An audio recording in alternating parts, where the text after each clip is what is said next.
Hello, and welcome to Shakespeare in Context with Claire. As You Like It is not so much of an action play, but more a series of vignettes of conversations between 2 or 3 people.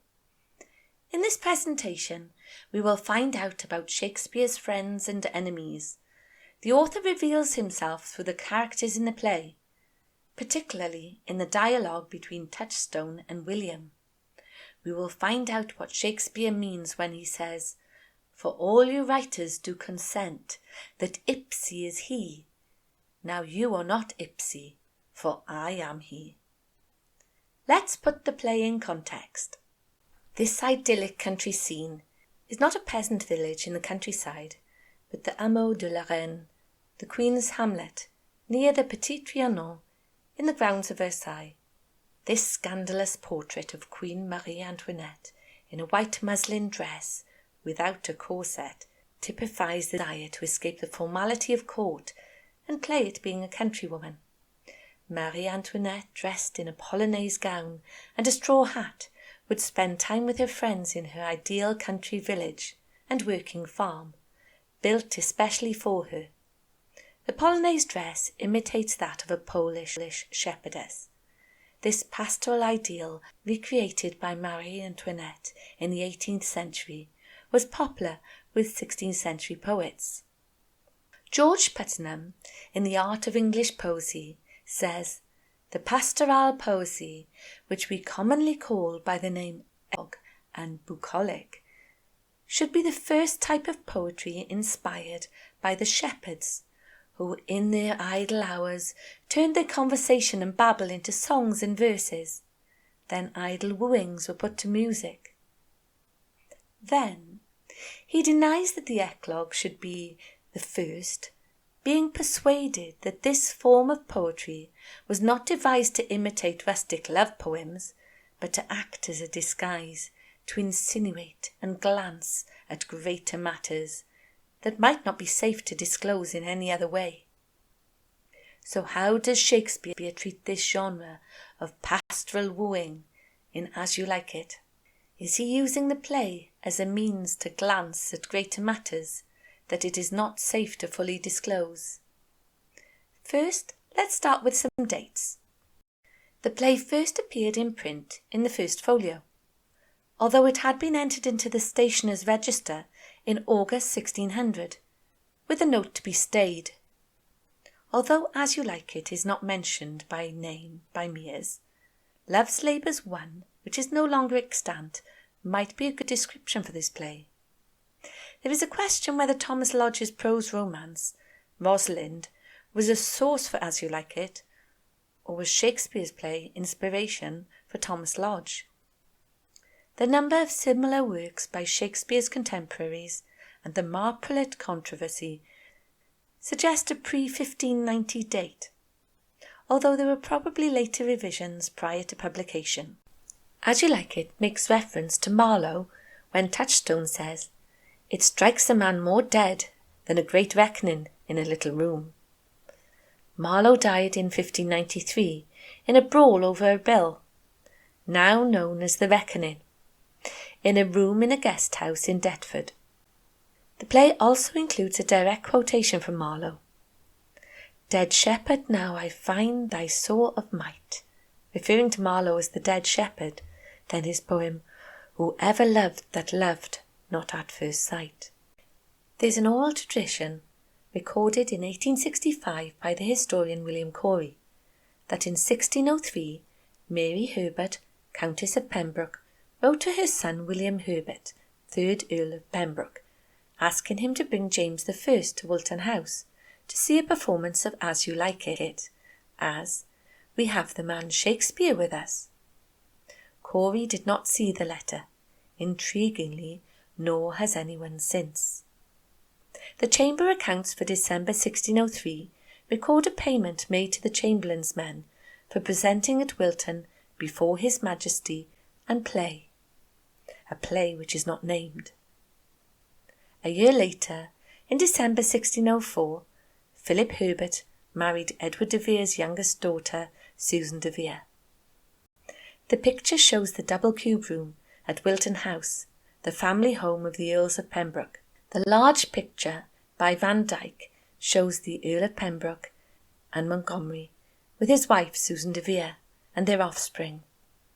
In another room of the house, Philip Sidney's Arcadia is depicted in murals around the walls. Rosalind, already mentioned as a possible source, drew from the Tale of Gamelyn, a poem which appeared in several manuscripts of the Canterbury Tales from 1483. Diana Enamorada, published around 1558, a Spanish pastoral romance written by George de Montemayor, was said to be the most popular book in Europe. The pastoral setting, more at home in the warm Mediterranean climate, influenced English writers. Sir Philip Sidney translated parts of it, and its influence was seen in his Arcadia, as depicted at Wilton House, published in 1590. Green's Menaphon, also influenced by Diana, appeared in 1589, the year before Thomas Lodge's Rosalind in 1590. In Green's play Orlando Furioso, a jealous rival pins love letters to trees. There is also dressing up and hidden identities to cause confusion. There are extant pages of Edward Allen's handwritten copy of his lines from Robert Greene's Orlando Furioso, which differ markedly from the 1594 quarto. This may give credence that the accusation by Robert Greene that there is an upstart crow beautified with our feathers is referring to Edward Allen. Robert Greene, in a warning to three writers, Thomas Nash, Christopher Marlowe and George Peele, refers to puppets or players who profit from writers and give little in return. The player he is referring to thinks that he is able to bombast out blank verse as the best of the writers. Edward Allen was said to have had a loud booming voice which was able to shake the scenery, and here is evidence that he has written out his own lines for his character Orlando to perform in Robert Greene's play. As a leading actor of the time, Alleyn had played many leading roles, such as York in Henry VI, Part 3. He would have famously recited the line, "O tiger's heart wrapped in a woman's hide." Greene apparently wrote the Groatsworth of Witt on his deathbed. Then it was published posthumously. There was controversy at the time about the real author of this work. Henry Chettle and the playwright Thomas Nash were implicated. The main setting for this play is the Forest of Arden. Thomas Lodge's Rosalind is set in the Ardennes in France. There is some dispute whether Shakespeare kept the Ardennes setting with the wrong spelling or whether he means the Forest of Arden in England. Ever ambiguous, I think he uses the Forest of Arden to allude to his greatest rival. There is always the option of plausible deniability if it is set in the Ardennes. The first mention of the Ardennes setting is from Charles the Wrestler. Duke Signor has been banished from court, and they say he is already in the Forest of Arden, and a many merry men with him. And there they live like the old Robin Hood of England. Queen Elizabeth I used the pet name Robin for her favourite Robert Dudley, Earl of Leicester. In 1578, Robert Dudley secretly married the Queen's lady-in-waiting, Lettice Devereux, Countess of Essex. When the Queen was informed of this in 1579, she flew into a jealous rage and banished the couple from court. The Queen had given Dudley Kenilworth Castle and Park in 1563. Kenilworth Castle and Park is situated within the ancient area known as the Forest of Arden. In the forest, anything goes. The characters escape the strict life and confines of court, as in A Midsummer Night's Dream. In 1579, while the Queen was in negotiations to marry the Duc d'Alençon, Robert Dudley, Earl of Leicester, was holding court to those that opposed the match. They say many young gentlemen flock to him every day and fleet the time carelessly as they did in the Golden World. Now, my co-mates and brothers in exile, The old custom made this life more sweet than that of painted pomp? Are not these woods more free from peril than the envious court? At his country estate, the Earl would have felt free from the pomp and ceremony of the Elizabeth's court. At the news of Leicester's marriage, she would have flown into an envious rage. Here we feel not the penalty of Adam. What's the penalty of Adam? Chapter 3, verse 17 of the Geneva Bible says, "Because thou hast obeyed the voice of thy wife, and had a tree whereof I commanded thee, saying, Thou shalt not eat of it." Verse 23. Therefore the Lord God sent him from the Garden of Eden to till the earth. Because he listened to his wife, he was sent into exile. But instead of having to work to survive, as is the Adam, the Duke is living an idealised life in the forest of Arden, a pastoral ideal away from the pressures of court. As Adam was exiled from Eden, the Duke has been exiled to Arden, his own Eden. The season's difference as the icy fang and churlish chiding of the winter's wind, which when it bites and blows upon my body. Nicola Tallis tells the story in the BBC History magazine. The atmosphere within the Queen's apartments at the Palace of Whitehall was silly cold when in late 1579 Lettice Knowles stood before Queen Elizabeth I. The Queen raged at the woman in front of her in no uncertain terms. As but one sun lightened the earth, she would have but one queen in England. Elizabeth seethed before reputedly boxing Lettice's ears and banishing her from court. The churlish or mean-spirited chiding of Elizabeth would be like an icy wind to anyone who had basked in the warmth of her favour. Even till I shrink with cold, I smile and say, "This is no flattery. These are counsellors that feeling me persuade me what I am. Sweet are the uses of adversity." Even though he shrinks from the icy cold of her anger, he says it is no flattery. Yet we know that if she had not loved him so much, the fury would not have been so great. So it is a kind of flattery. It is churlish of her not to release him to marry. She is negotiating marriage with the Duc d'Alençon, who she calls her frog, which, like the toad, ugly and venomous, wears yet a precious jewel in his head. The toadstone, also known as buffonite, from Latin buffo, toad, is a mythical stone or gem that was thought to be found in the head of a toad. The Duc d'Alençon, who Elizabeth called her frog, was often described due to the scars from smallpox. With his pock-marked face, he carries the idea in his head that he has won the precious jewel, the Queen of England, and on his head he hopes to wear the crown. And this our life exempt from public haunt. The Duke feels himself free from public haunt. Peck writes, "At least by 1580, Leicester was coming in for attacks in print as well. One derives from his personal role in the court, both from his relations with the individual courtiers and suitors, and from his opponents in factional struggles at court, most notably the hectic manoeuvring of 1579 and 1581 surrounding the Queen's proposed marriage to Monsieur François, Duc d'Alençon. This exemption from public haunt would not last long for Leicester, due to the publication in 1584 of the scurrilous book Leicester's Commonwealth.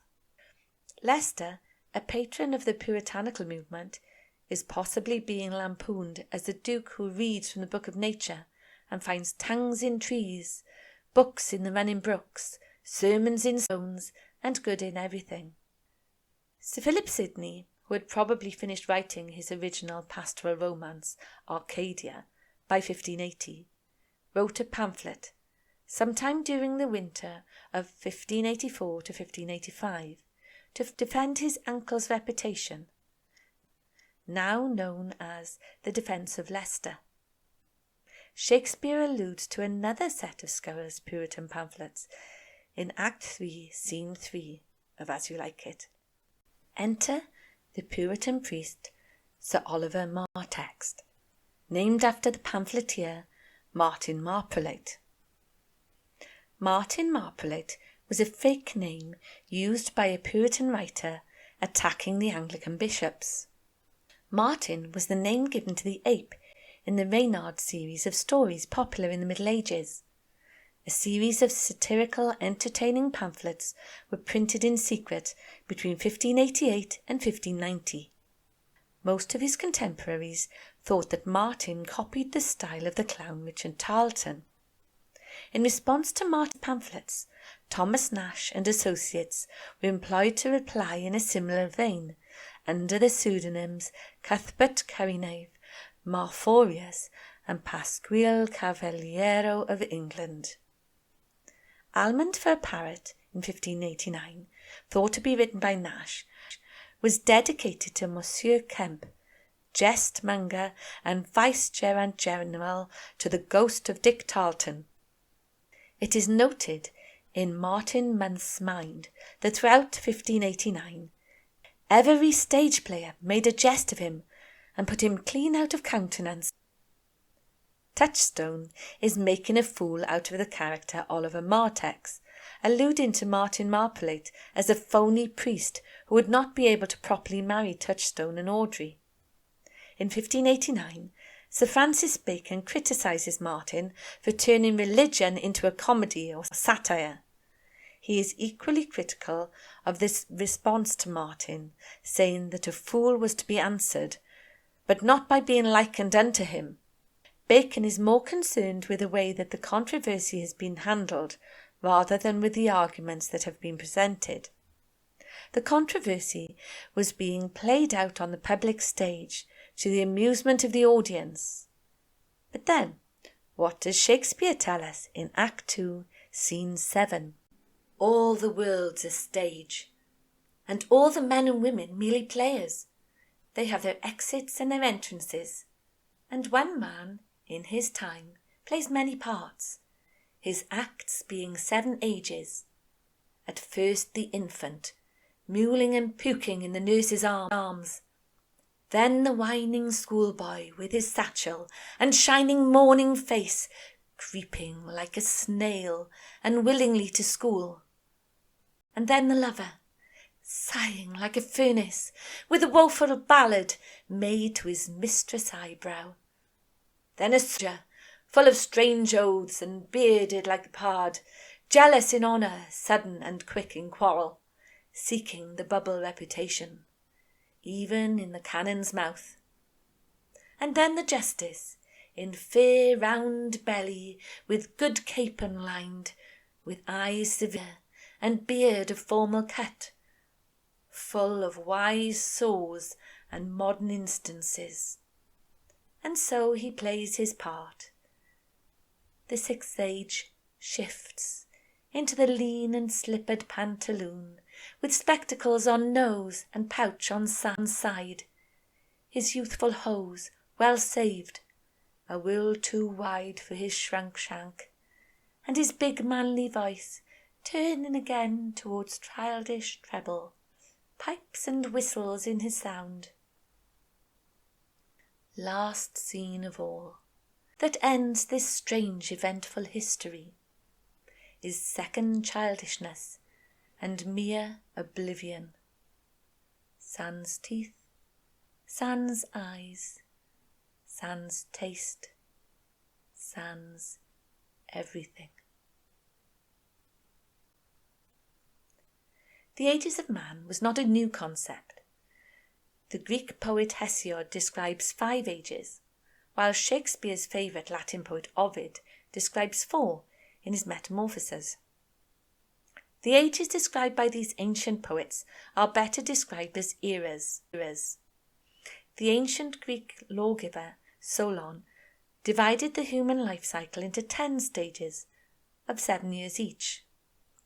The ages of man became a common theme in 14th century art, but the number of stages varied.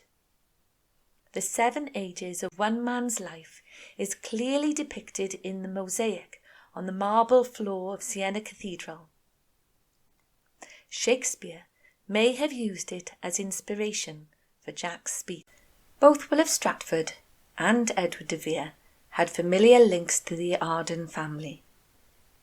Even though the setting is the Forest of Arden, in Act 4, Scene 3, Oliver, Orlando's older brother, asks Rosalind and Celia, "Pray you, if you know, where in the palace of this forest stands a sheepcote fenced about with olive trees?" Jan Cole has found that the directions given by Celia directly correspond to the directions from Headingham Castle to Sheepcote Lane. Previously in the play, the shepherd Corin has directed Rosalind and Celia to this place, which is due to be sold by the landowner, which could allude to the impending sale of the land by Edward de Vere in 1592.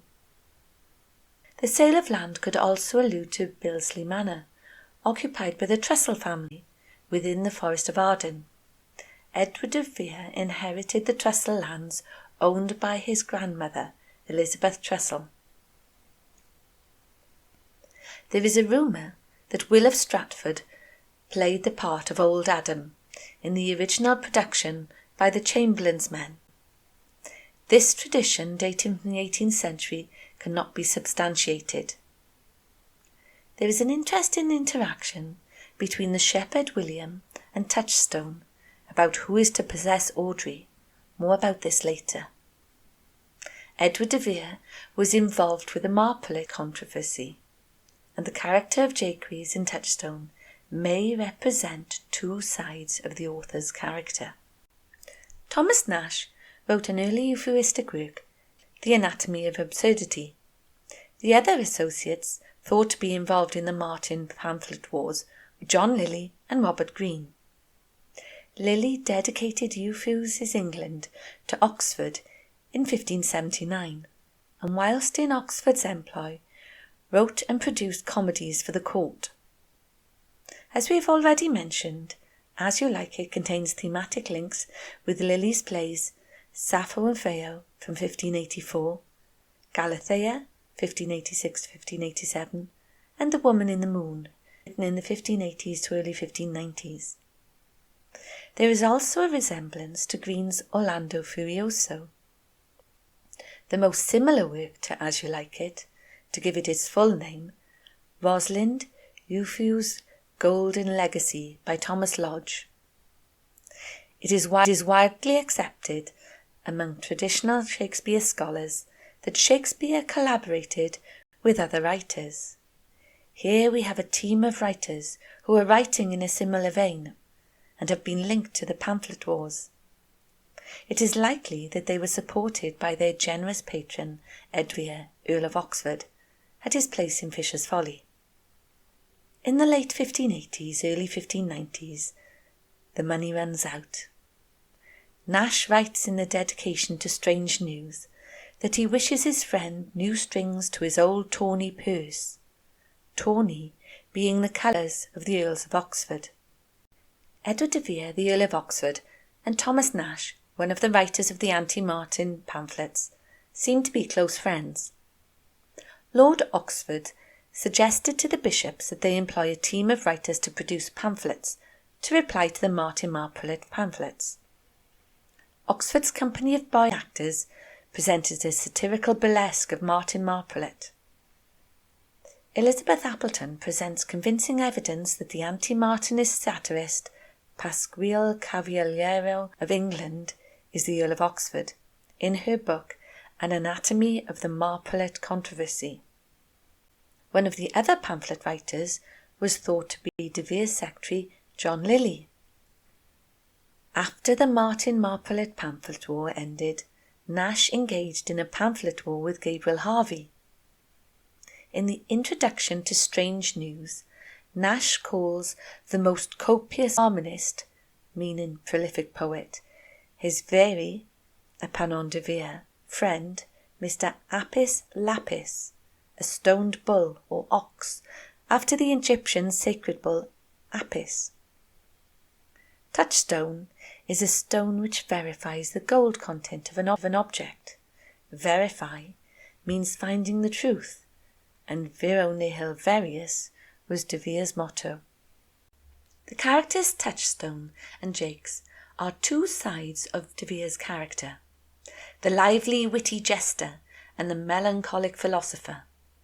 It has been suggested that De Vere was bipolar, though there is ample evidence that his mood swings would change from the manic median with what might now be described as verbal diarrhea to periods of isolation, where he would excuse himself from court with a malady that seemingly required no further explanation, although it's not possible to make a clinical diagnosis 400 years after he died.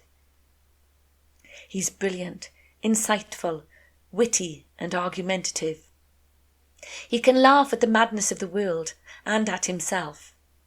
Above all, he is a touchstone or identifier of truth and true value, or the lack of it, beneath appearances on the surface. De Vere was described by Mears as best for comedy. Another Englishman described as best for comedy in his time was Spike Milligan. Spike, the most prolific comic writer of his time, was candid about his bipolar diagnosis. I have put a link to the documentary The Unseen Spike Milligan, described as a comic genius and the most influential British comic of the last 50 years. His roller coaster lifestyle shares many similarities with what we know of the life of De Vere. If you have ever wondered how Shakespeare could get away with lampooning all the highest courtiers in the land, even jesting the Queen herself, you only have to listen to what Spike said about the then Prince Charles at the Comedy Awards. Only an allowed fool, a royal favourite, would be able to get away with it. Pictured here is the fabulous Siena Cathedral, containing the mosaic of the 7 ages of man. It was while in Siena, Edward de Vere, Earl of Oxford, wrote to his father-in-law, Lord Burleigh, requesting him to sell his lands, to relieve him of some of his debts and allow his further travel. Jaques describes his melancholy. Of the characters described in Jaques' list, Edward de Vere is 7 of these: scholar, musician, courtier, soldier, lawyer, lover, and traveller. He admits that his rumination on his travels causes him a humorous sadness, an oxymoron of melancholy. He wistfully remembers his travels in Italy. The wonderful mosaic he saw at the cathedral translates to a rather negative view of the stages of life. To quote Susan Nyman's summing up, life sucks and then you die. Rosalind sums up his melancholy as being caused by financial troubles. By my faith, you have great reason to be sad. I fear you have sold your own lands to see other men's. Then to have seen much and to have nothing is to have rich eyes and poor hands. And your experience makes you sad. I had rather have a fool to make me merry than an experience to make me sad. And to travel for it too. The word travel is sometimes used interchangeably with the French word travail, meaning work. Duke Senior expressed, "Here we feel not the penalty of Adam, to toil and labour, but there is freedom to play, with a fool to make merry." Moreover, the cell Silexidra, to which Euphuist retires at the end of his travels in Thomas Lodge's Rosalind, may refer to the De Vere character of Jaques. "Farewell, Monsieur Traveller. Look you lisp and wear strange suits, disable all the benefits of your own country. Be out of love with your nativity, and almost chide God for making you that countenance you are, or I will scarce think you have swam in a gondola." Edward de Vere, known as the Italianate Earl, who dressed in Italian style, expressed in his poetry how he craved a simple life, other than the life of a high-born nobleman that he was born into. Jaques, or Jaques, is a play-on word for Jaques, slang word for toilet.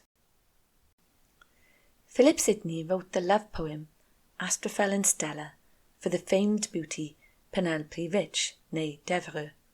He also translated parts of Montmayer's Diana Enamorada.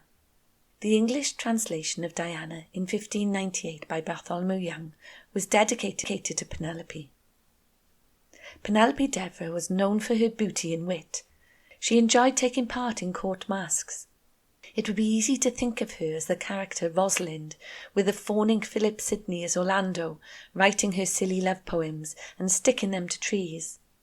The rivalry between De Vere and Sidney is well documented, and probably predates the tennis courts incident. Philip Sidney rejected the style of the Euphuistic poets. Penelope, daughter of Lettice Devereux, would have been living in exile in the forest of Arden with her mother Lettice and new stepfather Robert Dudley at Kenilworth. Philip Sidney, who quarrelled with the Queen over the proposed marriage to the Duc d'Alençon, was also removed from court at this time. Although he went to live with his sister Mary, it is likely that he spent time with the Dudley faction at Kenilworth. Robert Devereux, 2nd Earl of Essex, Francis Bacon, and Sir Fulk Greville also formed part of this circle. Hence the quote from As You Like It. They say he is already in the forest of Arden, and many merry men with him, and there they live like the old Robin Hood of England. And they say many young gentlemen flock to him every day, and fleet the time carelessly, as they did in the golden world. This scene adds little to the plot of the play, and might almost seem to be stuck on later. Check out Hank Whitmore's blog, 100 Reasons, which I will link below. Touchstone, the courtier clown, stands for the playwright.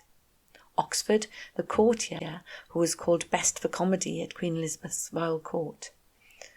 Audrey, the country wench, stands for the body of Oxford plays, regarded by Puritans as immoral, and William, the country fellow, is William of Stratford, in the forest of Arden.